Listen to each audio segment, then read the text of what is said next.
Should see my screen. Yeah, we can see you. And we can see your screen. Well, welcome, Professor. We are thrilled to have you at your or at our university. I will say the introduction and then yeah, I'll hand it over to you. You will have Okay. 40 minutes for your lecture, followed by 20 minutes of Q&A.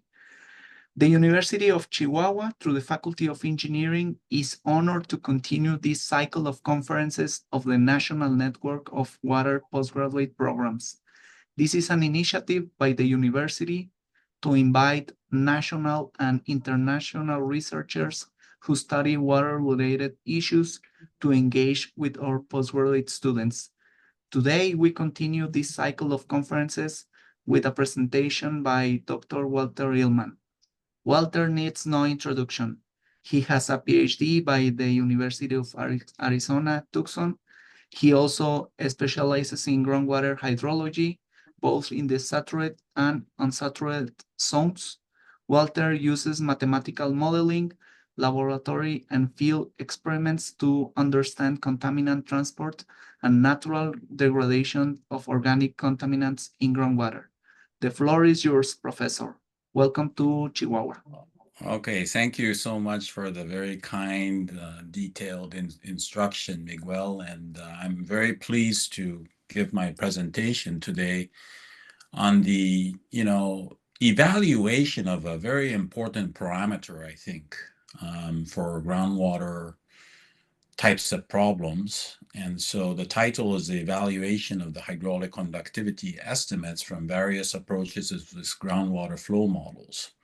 So this has been the research that I've been doing over the last, 15, 20 years, and it's the culmination of this work. So everybody knows that, for building groundwater flow and transport models, we need better parameters.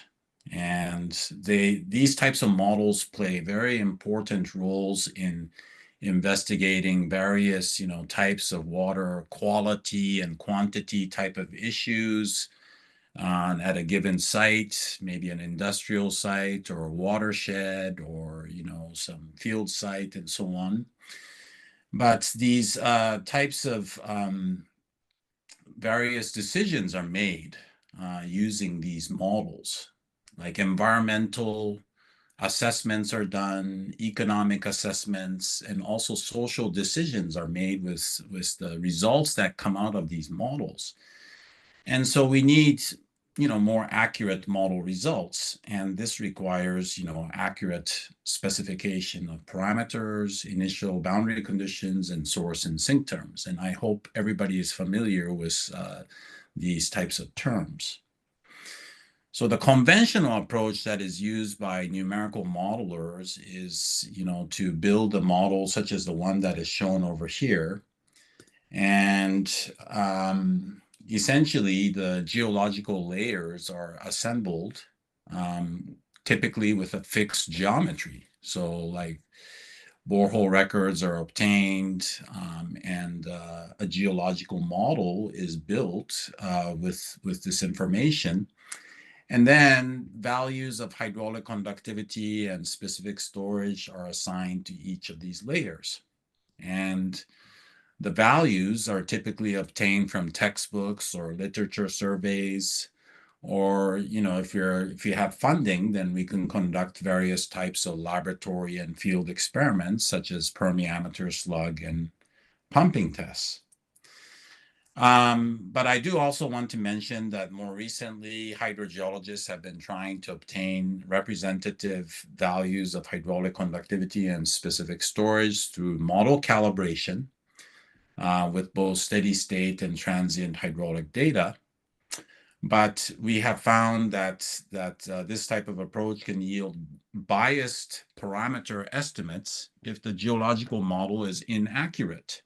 So if there is structural error, if the geological model is inaccurate, and if we try to calibrate a groundwater flow model with this inaccurate geological model, then we get some strange values of hydraulic conductivity and specific storage. And so if we use these bias parameter estimates, this will definitely lead to poor model predictions and poor decision-making and economic analysis. So one of the reasons why we have a difficult time characterizing the subsurface and coming up with representative parameters for, numerical models is due to the complexity in the geology.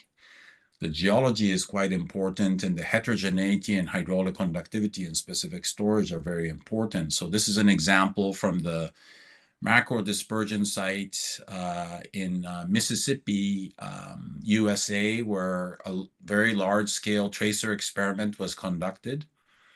And, they found out that the site is highly heterogeneous and significantly affected by the heterogeneity of hydraulic conductivity, such as what's shown on the screen. The geology changes very rapidly over very short distances, and this can impact both groundwater flow and contaminant transport. So the question that I've been asking is what sort of values in hydraulic conductivity we should use in groundwater models for heterogeneous aquifers. And so there have been a large number of methods that have been developed in estimating the hydraulic conductivity. And the question is, which approach provides the best estimates for groundwater modeling? So I'm not going to deal with solute transport here because it's a much more difficult question to answer, but we start out with trying to test the values of hydraulic conductivity to see whether we can predict flow, okay? So we have used the various data sets that have been collected at the North Campus research site on the University of Waterloo campus over the last 15 years to, basically utilize the various estimates of hydraulic conductivity to try to predict groundwater flow behavior at the site. So we have tested these various K estimates through forward simulations of 7 independent pumping tests. So the 7 pumping tests that we did were not used for any other characterization approach. So basically, that was basically assimilated with the various K estimates that we obtained from the site, and we tried to assess the performance of the predictions by, comparing the simulation results to the actual data from the pumping tests. So the UW North Campus research site is located on the north part of the campus, and it's used extensively for our field classes at Waterloo. And part of this site has this red square, and we have a research site that we use for various educational and also research purposes. So essentially, the central part of this site consists of 9 wells, and you can see the basically the square over here, and then you can see the wells that have been completed at the site. And some of these wells contain multi-screens, so they are screened at different elevations, as you can see. For example, PW1 is a well that essentially, let me laser pointer. So maybe you can see this PW1 over here has 8 different screens, okay, that is separated with the bentonite layer so that each of these screens are isolated, and so is, the CMT wells and so on, and the other wells also have these isolated screens where we can measure groundwater levels. So using all of these wells, we have collected various data at the site, such as core samples for grain size analysis and permeameter tests. We did slug tests in many of these intervals at the site. We also used a direct push hydraulic profiling tool, and these are indicated as HPT holes, essentially, where we have surveyed the hydraulic conductivity at very high resolution. And then we also conducted a large number of pumping tests using these wells over here, and monitoring took place in many of the intervals. And then more recently, we have collected various geophysical data which I'm not going to really talk about, but could be used for future studies. So anyway, the various hydraulic conductivity estimates that we have obtained are kind of summarized over here, and I'm going to briefly talk about each of these methods so that hopefully the audience is clear. So we use grain size analysis, which is a classical approach. We have 270 samples, and then we have used these 3 different methods depending on the grain size of the sample.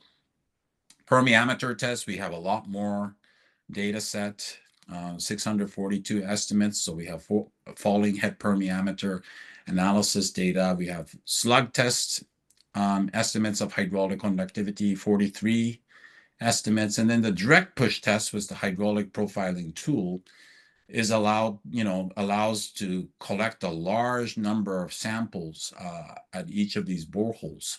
And we have used the various methods that are available to interpret these test results with the hydraulic profiling tool to obtain the estimates of hydraulic conductivity. And then we have also done inverse modeling of the pumping test data. And so we use a traditional approach, which was the calibration of the geological model with a nonlinear regression tool called PEST, which I'm sure you're familiar with. So we can obtain 19 estimates of hydraulic conductivity for each of the layers. And then we also use hydraulic tomography, which I will describe a little later, but this is a highly parameterized geostatistical inversion approach.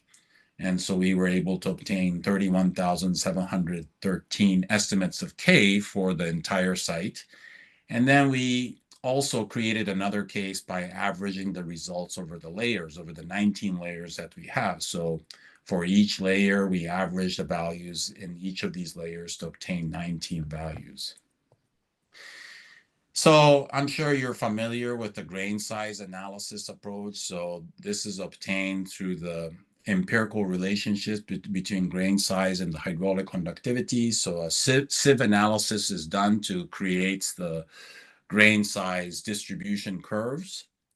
And then we have considered these 3 different models, the Hazen model for the coarse grain material, the Barr model for the medium grain material, the Puckett et al. Model, which is found to be more suitable for fine grain material. So here's an example of the Hazen model. And so we can obtain an estimate of hydraulic conductivity very easily if we know the D10 of the grain size distribution for this particular sample.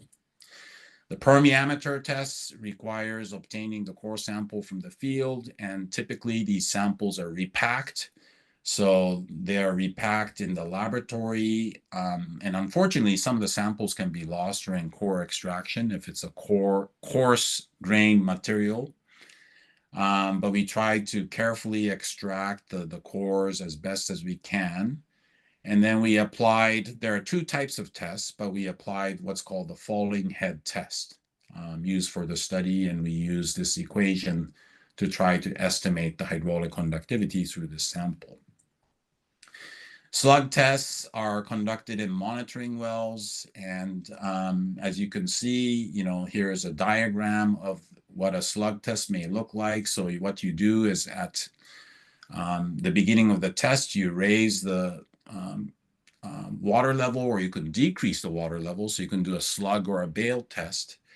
But if you introduce a slug, then you will increase the head level instantaneously. And then what you do is you record the head decrease over time and use the various models that are available to try to estimate the K. And we used, in this case, the Vorslev approach to obtain 43 estimates of hydraulic conductivity around the site. But there are also other models that are available. But the slug tests are good, and you can obtain, small scale estimates of K, but they could be impacted by the construction of the well, the condition of the well, and so on. So like the skin effect and so on, and other factors may impact the values of the calculated hydraulic conductivity. The direct push test, I'm not so sure whether you're familiar with this or not, but it's basically a track mounted rig like this that it's highly mobile. And this hydraulic profiling tool, which is shown over here, is attached. This is constructed by GeoPro. So this hydraulic profiling tool is pushed slowly with this direct push rig into the ground, and then we obtain continuous records of water pressure and flow rates during the survey, so we can obtain the high resolution hydraulic conductivity estimates at every 1.5 centimeters along this one-dimensional vertical profile. But the problem with this is that it cannot go very, very deep. And if you have large cobbles and so on, the probe cannot make it through. But if you have some soft sand or clays and so on, then you can go to about 20 or 30 meters. We were only able to go, I think, like 15 meters below surface with this device. So water pressure and flow rate data were analyzed with 3 different approaches that were published. And so for each model, we obtained 7,660 hydraulic conductivity estimates across the site. Now, the other approach is inverse modeling, so we can calibrate a geological model. So we had a number of boreholes at the sites that have been studied by various students. And then we can create a geological model based on this data set. And then we could use head measurements that are obtained from pumping tests and so on to try to calibrate this groundwater flow model based on this geological model. In this study, we did the model calibration with PEST. So we have 19 values of K for each of these layers, and the K is uniform for each of the layer. So there is no variability of hydraulic conductivity for each of the layers. The one thing we should know is that if the geological model is wrong, then the estimated K through the approach could be quite poor, okay? And the uncertainty high, such as a 95% confidence interval that is provided by the software PEST due to structural error. The other approach that we have used is called inverse modeling and data fusion, and it's called hydraulic tomography. So in this, we utilize, say, several pumping tests collected, at a given site. So maybe we can pump, say, at location A, and then we can obtain pressure measurements at the neighboring intervals, okay, for that one pumping test. So that one pumping test yields one data set with lots of drawdown measurements. Then we shift to a different position for pumping, and we repeat the pumping test at a different location in the aquifer and collect additional data set, drawdown measurements at the site. So we can repeat the several pumping tests at several locations throughout the aquifer. And we fuse this information. So we do inverse modeling and data fusion of multiple pumping tests and other types of data. So in this case, we use geological data to try to condition the model to create the hydraulic conductivity distribution at the site. So we use the equipment shown over here. So we had a packer system to try to isolate a section of the borehole to do the pumping. We can do the monitoring of the pressures at different locations with the CMT system and the pressure transducers installed in each of these intervals. We also use the fluid system for some of the other wells. So this is the well layout that I showed you earlier and the locations of the pumping tests that we have conducted. Each of these circles represents, the pumping rate that we were able to achieve. So the red circle, for example, we were able to achieve a high pumping rate of more than 15 liters per minute, while in other cases, we weren't able to pump at all. But there is a range of the flow rates that we were able to achieve. So what we tried to do was to conduct a pumping test at different places in the aquifer. And we tried to use some of these data for hydraulic tomography analysis. So here's an example that shows the maximum drawdown that we were able to achieve. So the size of the sphere indicates the size of the drawdown. Okay, so the larger the sphere, the larger the drawdown that we were able to achieve. So we can see that by pumping in this interval, PW1-3, we saw large response over here, over here, over here, and over here, and smaller responses in the other intervals. When we move down just one meter or 2 meters below, we see a very different response, drawdown response, indicating the highly heterogeneous nature of the aquifer aquitard system. And as we go down and pump at a lower location, we don't see much of a response throughout, except for very small ones. If we move to this location, we can see, again, a different set of response. And again, over here, not much of a response. When we move to over here, we see a large response over here, and then, some medium-sized responses in the other wells. And when we move to this location, we get different responses. So I think you get the idea that by moving the pumping well at different parts of the aquifer, we get very different responses. And so that is an indication of subsurface heterogeneity, okay?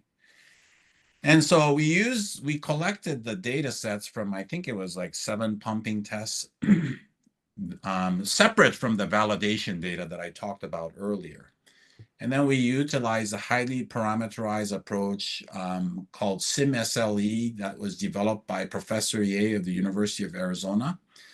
And we can obtain the high resolution K and SS estimates in 3D, okay, at the site. And you can see the wells over here, and we have also included geological information. So we were able to map both the interlayer and intralayer, so between layers and within layer heterogeneity at the site. And I think this information is critical for contaminant transport. The specific storage distribution was not very variable, so I think we can do better than this. So we're working on this more. Specific storage is harder to estimate, I think, but we simultaneously estimated both of these parameters for this hydraulic tomography study. So this is a table that summarizes the hydraulic conductivity from the various characterization approaches, and you can see that they're aligned in case 1A, which is the grain size analysis using the 3 models. And, I've summarized the descriptive statistics. So the number, the minimum, the maximum, the geometric mean, the range of the log 10K, and so like almost 8 orders of magnitude variation in hydraulic conductivity and the variance. And so you can see the various characterization approaches that we use, the permeameter tests, the slug tests, the hydraulic profiling tool using the McCall and Christie model, the Borden et al. Model, and the Zhao and Ilman model.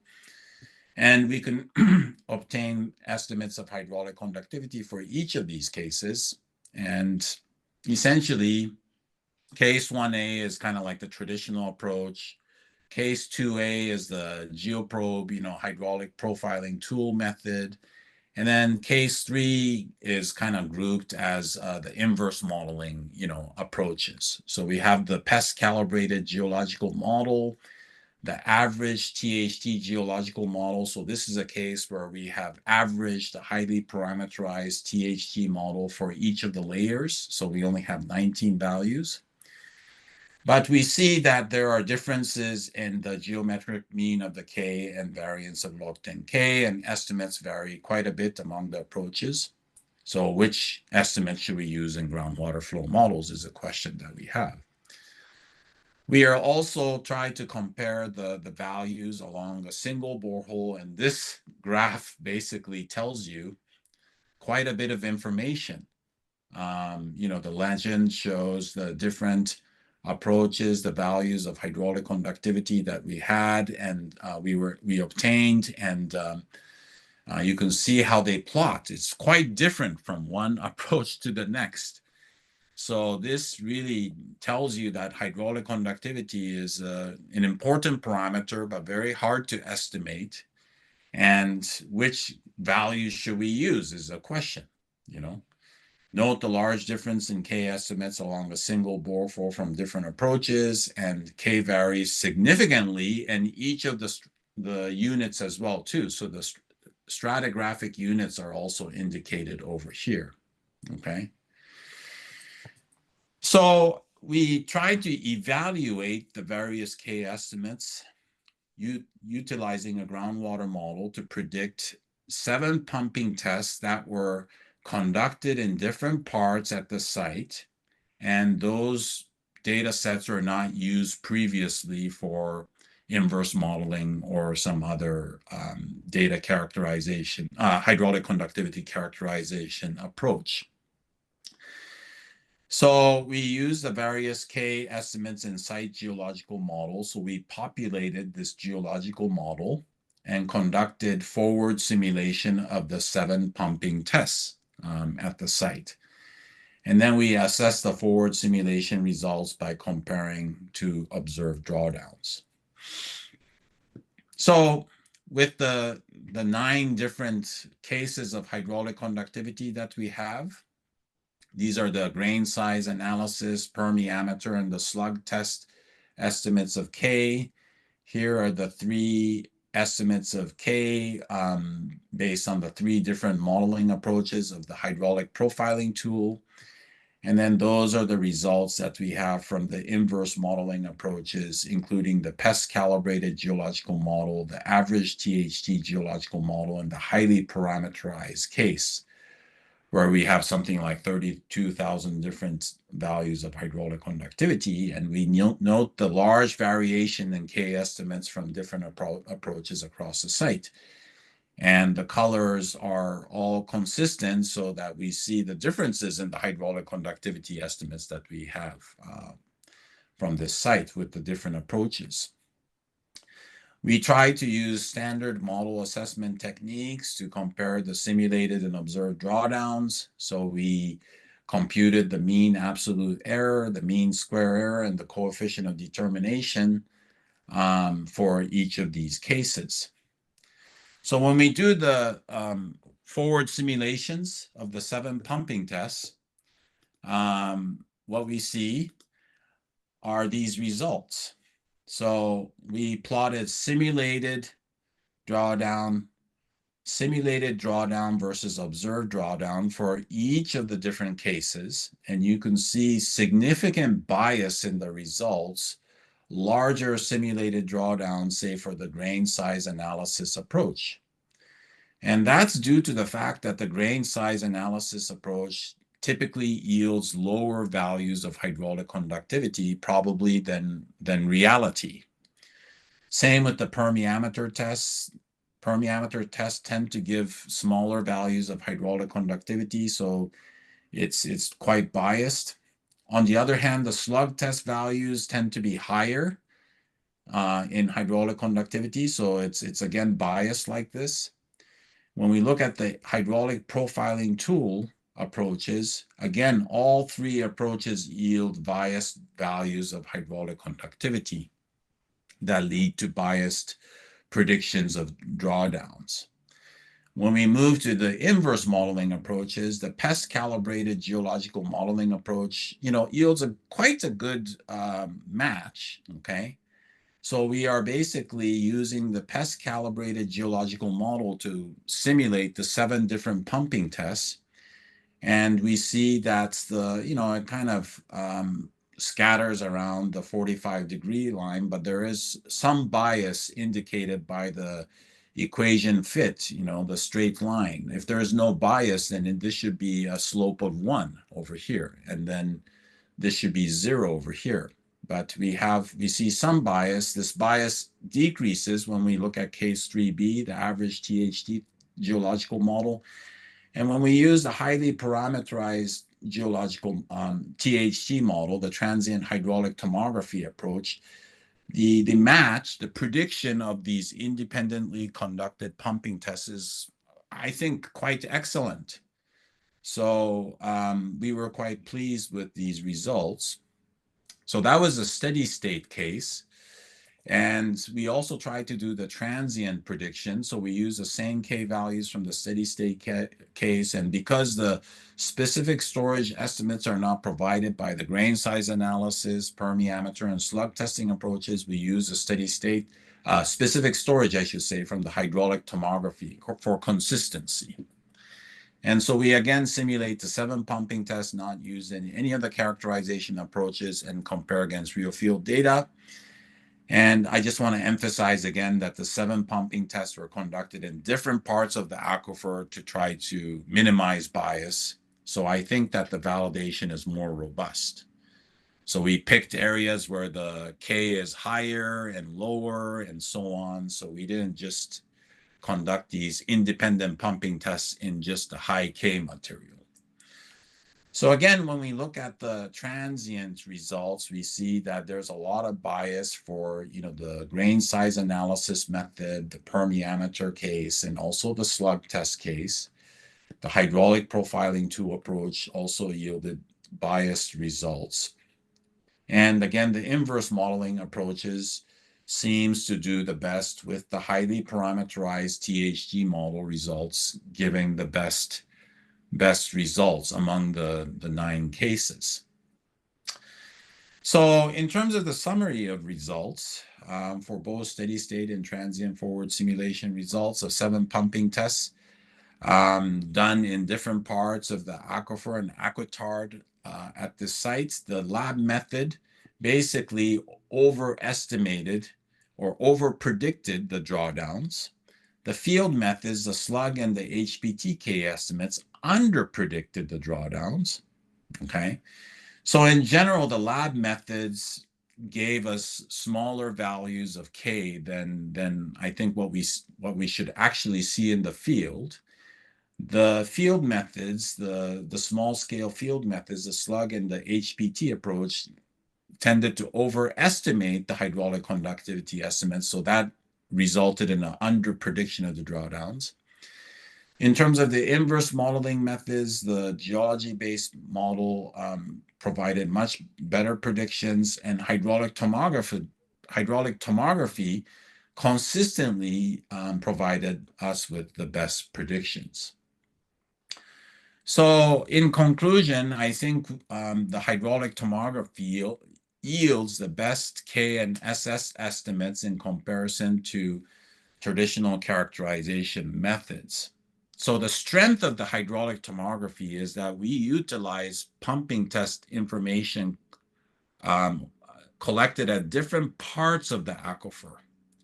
So we don't rely on just one pumping test. I mean, we can get some estimate from one pumping test, but it's better to conduct the pumping tests at different parts of the aquifer and collect more data and utilize all of these data with a robust, inverse modeling approach. Okay. And if we can obtain the accurate K and SS estimates, this leads to much improved groundwater models demonstrated through the prediction of the 7 independently conducted pumping tests. And I feel that better groundwater models can lead to more accurate predictions of heads, fluxes, contaminant travel times, and cleanup times, and better decisions. So I think the main message of this talk is that perhaps inverse modeling and data fusion, so what we call as hydraulic tomography, is a necessary step in building more robust groundwater models. So one should not just rely on, textbook values of hydraulic conductivity or, just limited information on hydraulic conductivity collected in the field, but we should try to use maybe pumping test data collected at different parts of the aquitard system to try to build more robust groundwater models. And we have done this actually in the Waterloo area. Waterloo actually relies like 80% of the drinking water on groundwater here. So there are a lot of pumping wells in this area. And maybe that's the case also in Mexico too. You may have lots of pumping wells monitoring wells, collecting data, you can utilize this information to update the, you can calibrate your groundwater model better and then obtain more reliable estimates of hydraulic conductivity. So in the end, which I think this results in a better, more robust groundwater model that you can use to better predict hydraulic heads, fluxes, and so on. So that's the end of my talk, and I'd be happy to answer any questions that you may have about this research. Thank you, Professor. It was a very interesting to learn and to listening about these concepts. We still have a little bit of time, so if there is any questions, please, now is the time. Alfredo Granados, Professor Granados, do you have any questions? Yes, thank you, Miguel. Thank you, Dr. Ilman, for your excellent presentation. It was really learn a lot from your research done over there our Waterloo.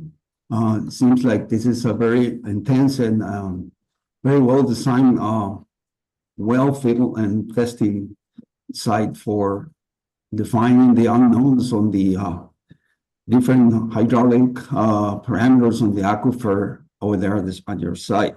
And again, thank you for your clear and straightforward presentation with this data.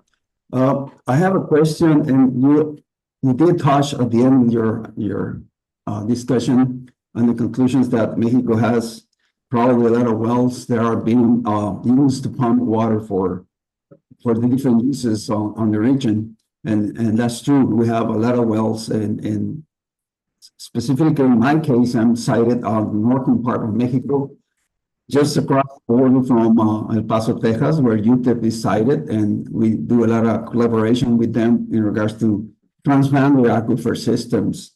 And this is a really challenging region for groundwater, since we are trying to define the unknowns with the void map syndrome. I don't know if you're familiar with that term, in which you don't know anything from the other side of the political division or the limits from the US, and you guys don't know anything on the Mexican side in regards to this these unknowns on the aquifer system. So we're working on bringing a seamless database to define all these parameters for governance and sustainability on the aquifers and decision making. So my question in here basically is, we are using a lot of testing with the single well solution that Dr. Samani and other collaborators did. However, as you already mentioned, the difficulty on defining the strata to specify the different layers on the aquifer system is really complex, because the geology is like that. We have different sediments. So what we do is just average these materials to define the specific hydraulic parameters that the modeling requires to run and be as close as possible. So the question here is, do you recommend the use of the single well solution, or what would be your suggestion for these regions in which we are working on trying to bring data for both sides of the border, but still there's a lot of things that we need to do on the field to try to bring data, and which is the most expensive thing to do on a research like the one that you're doing. Again, thank you for your response, and again, thank you for your excellent presentation. I will download this paper and I will learn more on your research. Thank you. Well, thank you so much for your comments and your compliments, Professor. Yeah, the transboundary, aquifer issue is a very important issue, and so maybe maybe you have a large scale groundwater model that you already have that you're sharing with your collaborator from University of Texas at El Paso. But yeah, one of the first things you can try to do is to try to use the parameters that you can estimate, from various field tests and so on, to see whether, the predictions of the head match with the observed head.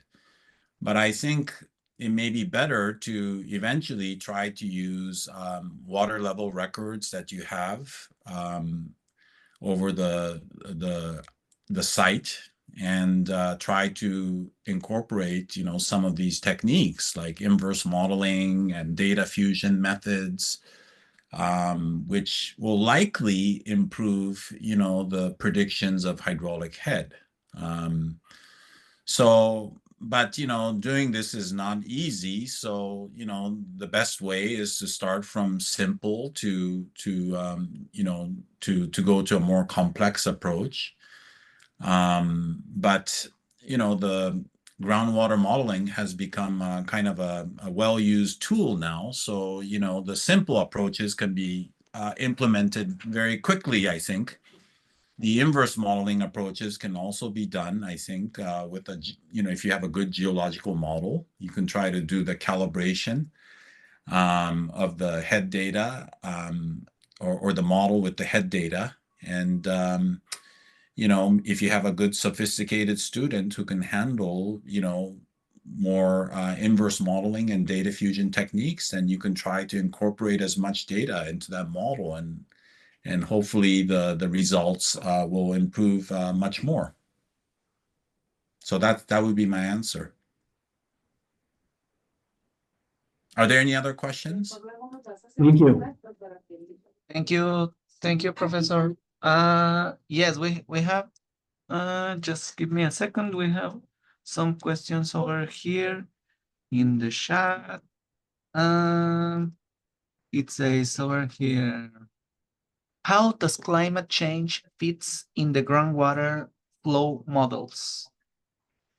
How does climate change? Okay, I haven't looked at the climate change impacts on this particular groundwater flow model, but obviously if the climate changes and, the precipitation levels change, for example, then that's going to impact groundwater flow models. So you'll have to consider this. If the predictions that you're trying to make is over a much longer term, then obviously the input, say like rainfall may change. It could be more rainfall or less rainfall. So if there's more rainfall in a certain area, then that's going to increase the water levels. And so you'll have to consider this climate change aspect into that groundwater model. But I really don't know what area you're talking about. Maybe in certain parts of Mexico, maybe, climate change will lead to drier conditions. So then I think then what will happen is that the surface water flow is going to be, less certain, I think.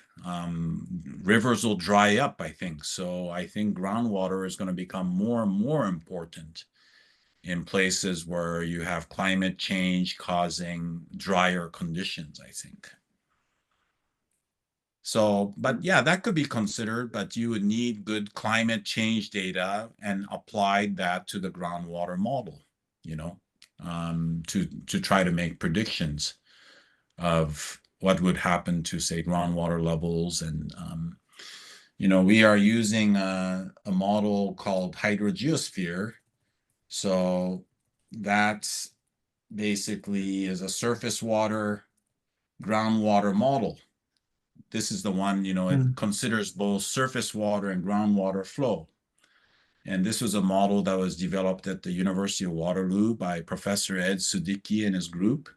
And we now use this routinely now, to study watershed scale problems. So climate change will certainly impact, watershed scale types of models and problems. So that maybe you should consider using, a model like that to try to address climate change impacts on watershed scale groundwater models.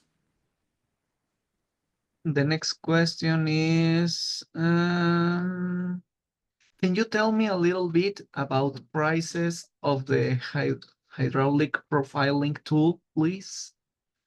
Oh, the prices. Yeah, I don't know how much the equipment costs, but I think it was on the order of tens of thousands of dollars for the equipment, US dollars for this machine, and this tool itself, I think it was like $15,000 or $20,000, or maybe it was less.